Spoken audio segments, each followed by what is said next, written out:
Sector 5 Wavell মোড়ে মর্মান্তিক বাসের ধাক্কায় দুর্ঘটনায় মৃত্যু হলো বছর 25-এর তথ্য প্রযুক্তি কর্মী তরুণীর।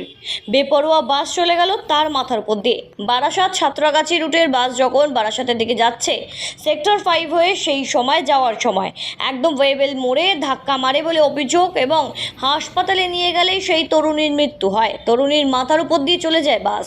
অল্প সময়ের মধ্যে হাসপাতালে নিয়ে গেলেও বাঁচানো সম্ভব হয়নি তরুণীকে।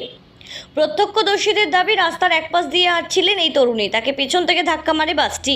মাথার উপর দিয়ে চাকা চলে যায় তার। সঙ্গে সঙ্গে ঘটনাস্থলে আসে ট্রাফিক পুলিশ সহ স্থানীয় লোকজন। ঘটনার জেরে এলাকায় বেশ কিছুক্ষণের জন্য প্রবল যানজটের সৃষ্টি হয় রাস্তার উপর। পথচারীরাও ছুটে আসেন।